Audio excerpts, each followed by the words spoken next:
चलिए अब आपको सीधे लिए चलते हैं बल्लभ नगर, जहां कांग्रेस नेता राहुल गांधी जनसभा को संबोधित कर रहे हैं। जंगल में रहते हो, आपको जमीन का अधिकार थोड़ी हो सकता है। आपको जल का अधिकार, जंगल का अधिकार थोड़ी हो सकता है। आप तो जंगल में रहते हो, आप तो जानवर जैसे हो। वनवासी के ये मतलब है। मैं आपसे पूछना चाहता हूं, आपने किसी बीजेपी के नेता को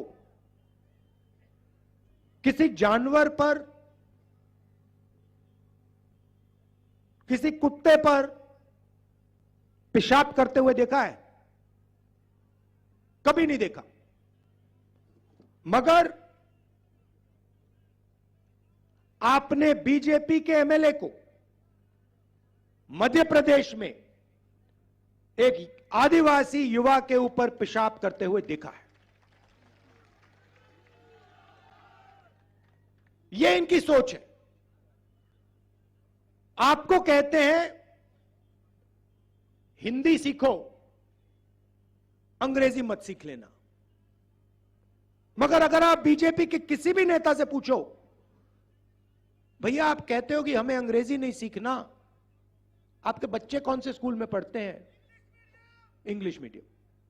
सारे के सारे बीजेपी के बच्चे, अमित शाह के बेटे, राजनाथ सिंह के बेटे, सारे के सारे इंग्लिश मीडियम में पढ़ते हैं। क्यों? क्योंकि उनको मालूम है सबसे अच्छी नौकरियां कॉल सेंटर। मुझे दीजिए इजाजत, देखते रहिए A1 टीवी। नमस्कार।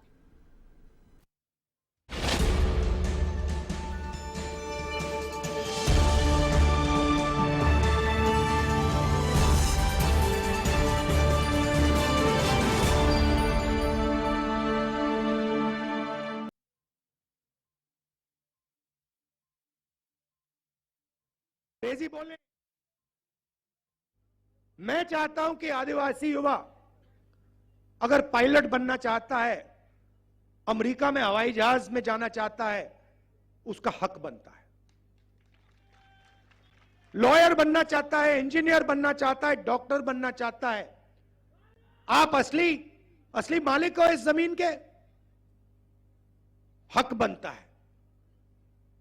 कांग्रेस पार्टी पैसा कानून लाई, जमीन अधिकरण बिल लाई, ट्राइबल बिल लाई, मनरेगा लाई,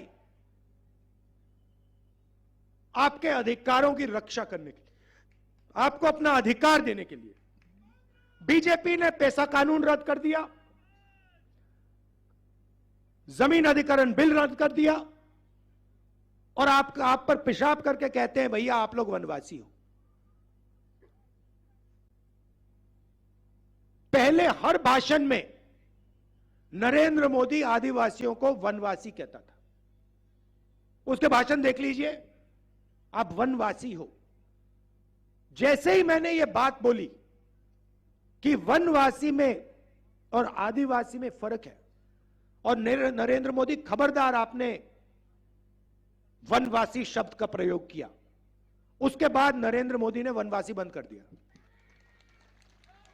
मैं आपको बता रहा हूं, जब तक कांग्रेस पार्टी है तब तक आदिवासियों की अधिकारों की हम रक्षा करेंगे। आपके साथ खड़े होके आपके बच्चों को शिक्षा दिलवाएंगे, फ्री में स्वास्थ्य दिलवाएंगे, मुफ्त में स्वास्थ्य दिलवाएंगे, और आपका जो जमीन पर, जंगल पर, जल पर हक बनता है वो आपको दिलवाएंगे। तो ये हुई बात आदिवासियों की। अब चलिए पिछड़ों की बात करते हैं। देश में कम से कम 50% पिछड़े लोग हैं। ऑफिशियल रिकॉर्ड नहीं है,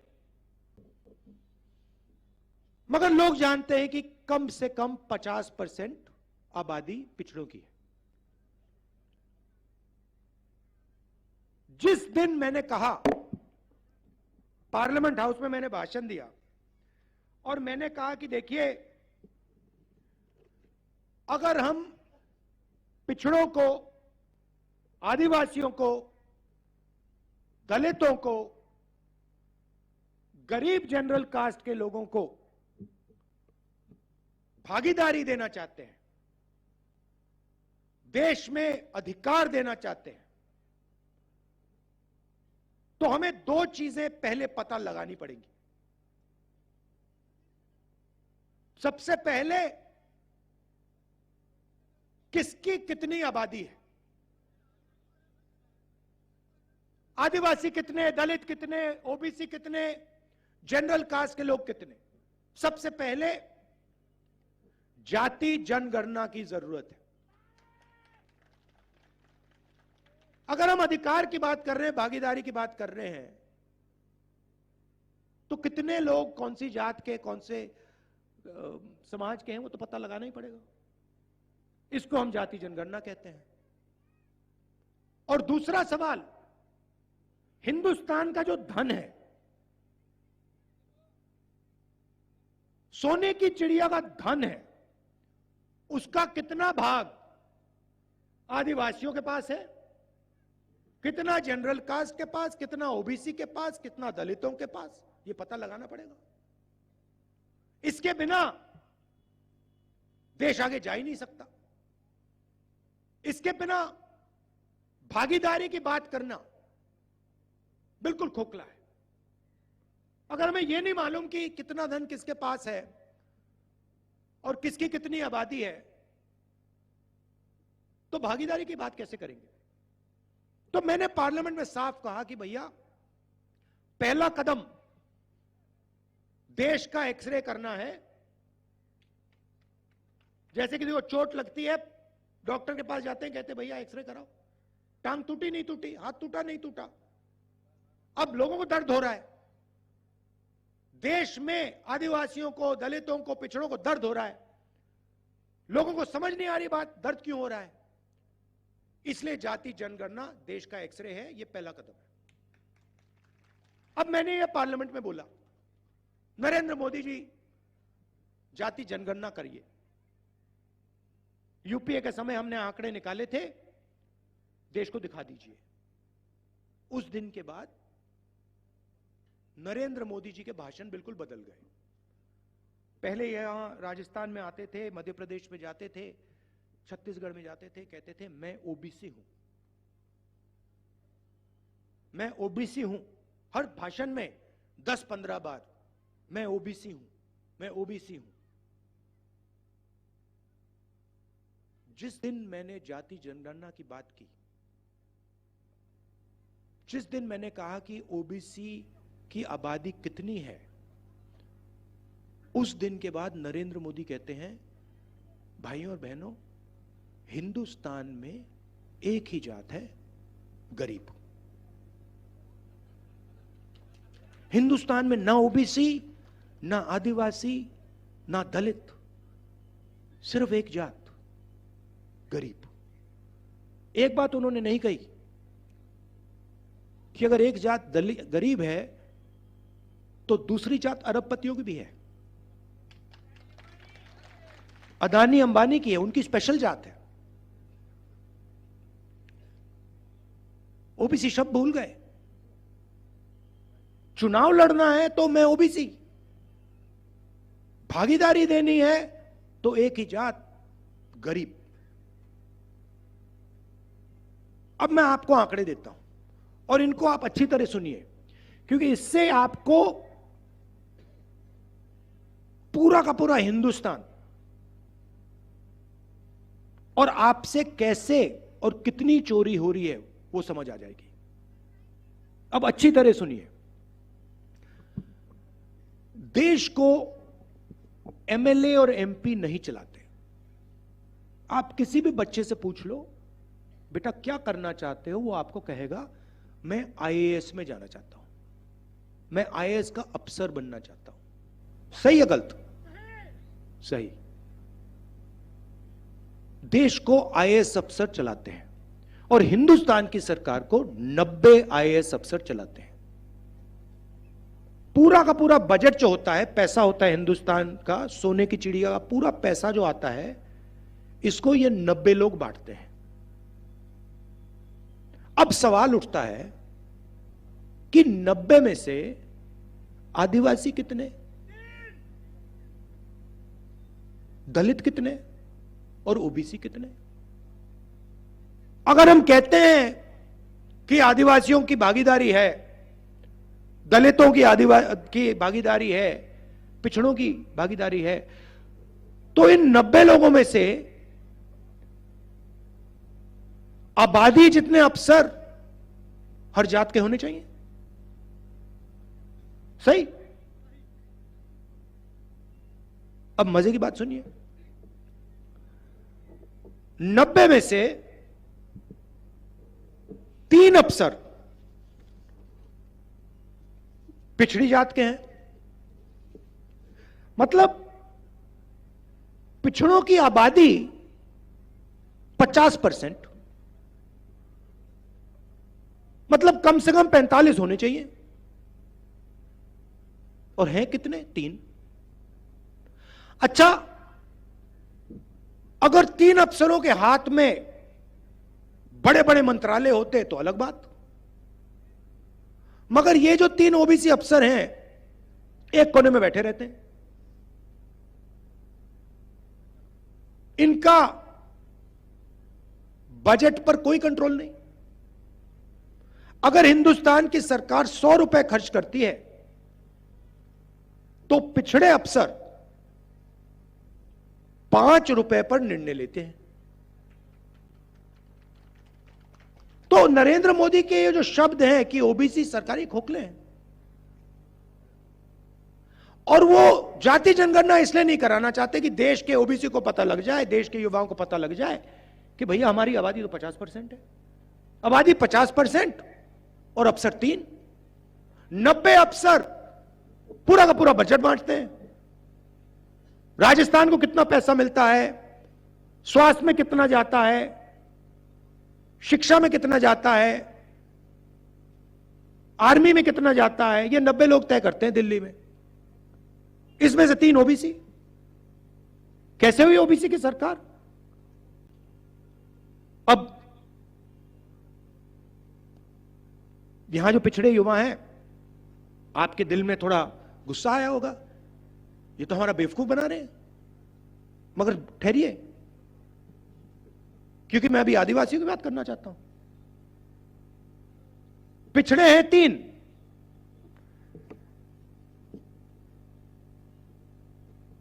आदिवासी भी 3,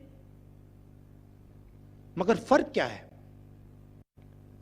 जहां 100 रुपए में से पिछड़े 5 रुपए का निर्णय लेते हैं, 100 रुपए में से हमारे आदिवासी भाई बहन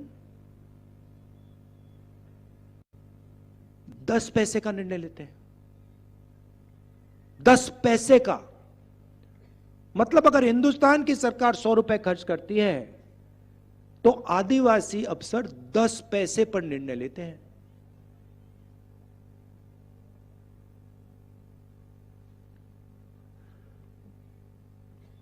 उनके स्कीम की बात करता हूं, नरेंद्र मोदी की स्कीम की बात करता हूं। फसल बीमा योजना। फसल बीमा योजना में क्या है, मैं साफ समझा देता हूं आपको। पैसा आता है जीएसटी से। आदिवासी भाई, दलित भाई, पिछड़े लोग, गरीब जनरल कास्ट के लोग 1 लीटर पेट्रोल खरीदते हैं, उतनी ही जीएसटी देते हैं जितनी अदानी देता है। अदानी अरबपति, मगर अगर अदानी 1 लीटर पेट्रोल खरीदे और हिंदुस्तान का सबसे गरीब व्यक्ति 1 लीटर पेट्रोल खरीदे तो जीएसटी एक जैसी जाती है। आप शर्ट पहने हो, सफेद शर्ट पहने हो, अगर अदानी जी ये शर्ट खरीदे और अगर आप ये शर्ट खरीदो, जीएसटी एक जैसी जाएगी। वो अरबपति है,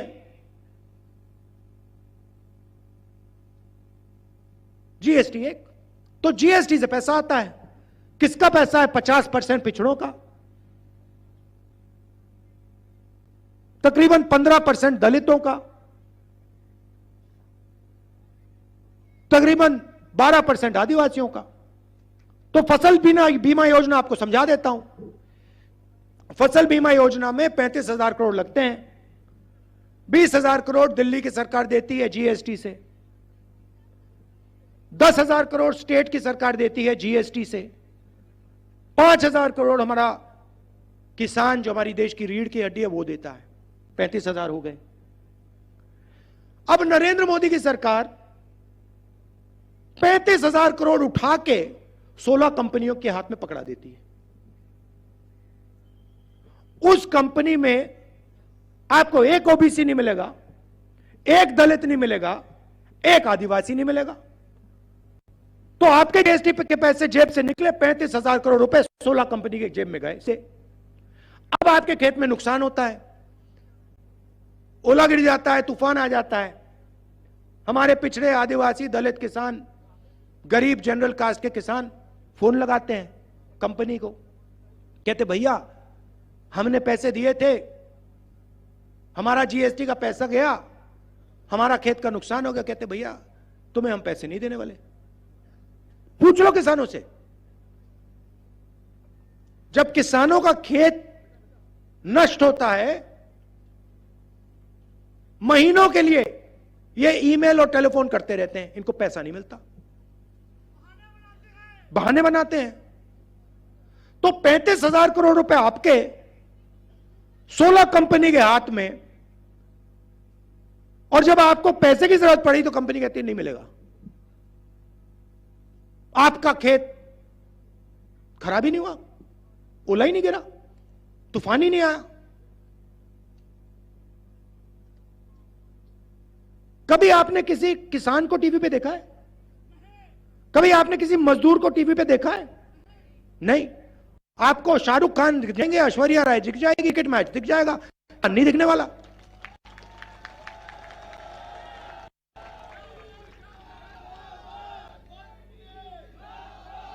उधर मजदूर फंसे हुए उत्तराखंड में, मजदूर फंसे हुए उत्तराखंड में, जमीन के नीचे धसे हुए हैं। 24 घंटा मीडिया क्रिकेट की बात कर रही है, अच्छी बात है, 2 मिनट उनको भी दे दो, 2 मिनट हमारे मजदूरों को भी दे दो। तो मेरा कहना है, मीडिया में नरेंद्र मोदी का 24 घंटे चेहरा आता है। क्यों आता है? टीआरपी बढ़ती है। क्यों बढ़ती है? क्योंकि नरेंद्र मोदी जी इनका काम करते हैं, अदानी का काम करते हैं। अदानी, अंबानी और नरेंद्र मोदी जी बहुत अच्छा सौदा है। नरेंद्र मोदी जी जीएसटी का पैसा उधर भेजते हैं और वो नरेंद्र मोदी का चेहरा इधर दिखाते हैं। तो ये फर्क है भाइयों और बहनों। अब मैंने साफ कहा है, राजस्थान में हमारी सरकार आएगी, जाति जनगणना तो हम यहां पे शुरू कर देंगे। और दिल्ली में आएगी तो पूरा देश का हम जाति जनगणना कर देंगे। पिछड़ों को, दलितों को, आदिवासियों को साफ बता देंगे, भैया आपकी आबादी कितनी है, दूध का दूध, पानी का पानी कर देंगे। ओ, नरेंद्र मोदी के मुंह से जाति जनगणना का शब्द नहीं निकल सकता। इतना पैसा जा रहा है भाइयों और बहनों आपके जेब से। दुख की बात है कि आपको भी नहीं पता लग रहा, आपको भी समझ नहीं आ रहा कि आपके जेब में से कितना पैसा अदानी की जेब में जा रहा है। आपको दर्द हो रहा है, आपको दुख हो रहा है, आपके बच्चे बेरोजगार हैं, मगर आप कारण नहीं देख पा रहे हो। आप ये नहीं देख पा रहे हो कि आपकी जेब में से पैसा, जब आप पेट्रोल खरीदते हो, जब आप शर्ट खरीदते हो, जब आप पैंट खरीदते हो, जब आप ढाबे में खाना खाते हो, आपकी जेब में से पैसा जा रहा है, सीधा ट्रांसफर हो रहा है अदानी की जेब में। तो 2 तरीकों की सरकार होती है भाई और बहनों, एक अरबपतियों की और एक किसानों की, मजदूरों की, दलितों की, गरीबों की, इन लोगों की, छोटे दुकानदारों की। नरेंद्र मोदी जी ने आपसे कहा 15 लाख रुपए बैंक अकाउंट में लग जाएगा, लग गया। कोविड आया, सॉरी कोरोना, नरेंद्र मोदी जी ने आपको नचा दिया, सबको नचा दिया। चलो भैया थाली बजाओ, भाई थाली बजाओ, थाली बजाओ। कोविड फैल रहा है। कोविड, ठहर जाओ भैया, कोविड फैलता कैसे है? जब लोग एक दूसरे के पास आते हैं। नरेंद्र मोदी जी ने भीड़ में थाली बजवा दी, कोरोना को फैला रहे हैं। पूरा देश थाली बजा रहा है वहां पे, टीवी पे। दूसरी तरफ नरेंद्र मोदी जी कहते हैं ठीक है भैया, थाली ने नहीं काम किया, बहुत सारे लोग मर गए, चलो मोबाइल फोन की लाइट जलाओ। सच्चाई है, आप हंस रहे हो, वो सच्चाई है। मतलब ड्रामा है। आपका ध्यान कभी उधर जाएगा, कभी इधर जाएगा। जेब कतरा क्या करता है? जेब कतरा भैया पहले आपका ध्यान उधर करता है, भैया उधर देख, वो आपका ध्यान उधर करता है, दूसरी साइड से बंदा आके जेब काट देता है। तो नरेंद्र मोदी जी का काम आपका ध्यान इधर उधर करने का है, पीछे से अदानी जेब काट देता है। टीम है। आप लोग क्या करते हो भैया? आपको कहते हैं भैया हिंदू मुस्लिम, हिंदू मुस्लिम, आप कहते हिंदू मुस्लिम, पीछे से अदानी ने जेब काट ली। आपको कहते हैं देखो ऐश्वर्या राय नाच रही है, पीछे से जेब काट दी। कहते देखो भैया क्रिकेट चल रहा है, पीछे से जेब काट दी। वो देखो भैया शाहरुख डांस कर रहा है, वो जेब काट दी। ये हो रहा है। मैं आपको बता रहा हूं, पैसा आपका है, उस पर हक आपका बनता है। एकत्रित हो लो, एक साथ खड़े हो लो, सारा का सारा पैसा मिल जाएगा। अब देखिए राजस्थान में आप में से जितने भी लोग बीमार हुए, यहां पे भीड़ में किसी को दिल की बीमारी हुई होगी, किसी को कैंसर होगा, किसी का हाथ टूटा होगा, पैर टूटा होगा, डायबिटीज होगी। इस भीड़ में आप में से किसी व्यक्ति ने इलाज के लिए 1 रुपया दिया? फ्री। 25 लाख रुपए दवाई फ्री, फ्रैक्चर हुआ फ्री, दिल में बीमारी हुई स्टेंट लगानी है फ्री, कैंसर हुआ इलाज फ्री।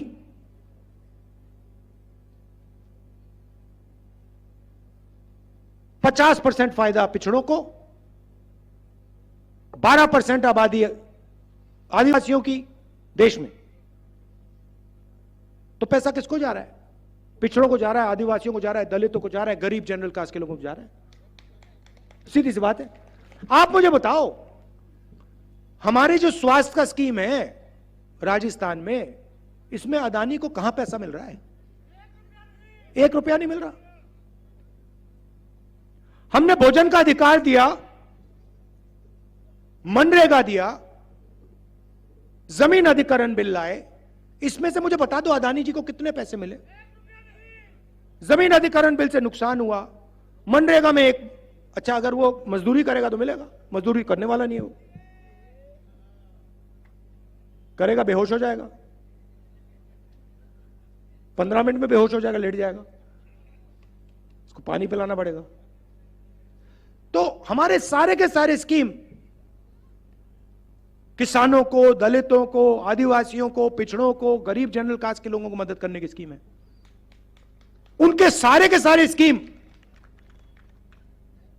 अदानी जी वाले स्कीम है। मोदी जी कहते हैं मोदी की गारंटी। मोदी की गारंटी मतलब अदानी की गारंटी। मोदी की गारंटी है कि भैया मैं आपका ध्यान भटका दूंगा, और पीछे से अदानी जी जेब काट देंगे। यह नरेंद्र मोदी की गारंटी है, और पूरा देश जानता है। हमारी साथ गारंटी है कांग्रेस पार्टी की। राजस्थान में सबसे पहले राजस्थान के हर घर में एक महिला को 10,000 रुपए साल के बैंक अकाउंट में सीधे। 1 रुपया अदानी को नहीं, इसमें से 1 रुपया अदानी को नहीं जाएगा। गैस सिलेंडर नरेंद्र मोदी शिकायत करते थे 400 रुपए का हो गया, आज कितने का है? 1200 रुपए का कर दिया उन्होंने। चुनाव के बाद 500 रुपए का हम कर देंगे। 1 रुपया अदानी को नहीं। मैंने गहलोत जी से कहा है, ये जो आपका इलाज है 25 लाख है, इसको आप थोड़ा और बढ़ाइए, चुनाव के बाद वो हो जाएगा। 1 रुपया अदानी को नहीं। शिक्षा में हमने अंग्रेजी स्कूलों का जाल फैला दिया। वो कहते हैं हिंदी सिखाओ, अंग्रेजी मत सिखाओ। हम कहते हैं हिंदी भी सीखो, अंग्रेजी भी सीखो। हिंदी राजस्थान में बात करो, हिंदी का प्रयोग राजस्थान में करो, यूपी में करो। मगर कोई विदेश का टूरिस्ट आता है राजस्थान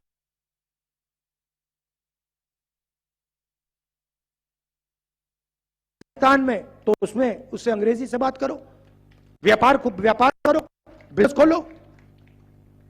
2 हिंदुस्तान नहीं चाहिए हमें। इसलिए हमने इंग्लिश मीडियम स्कूल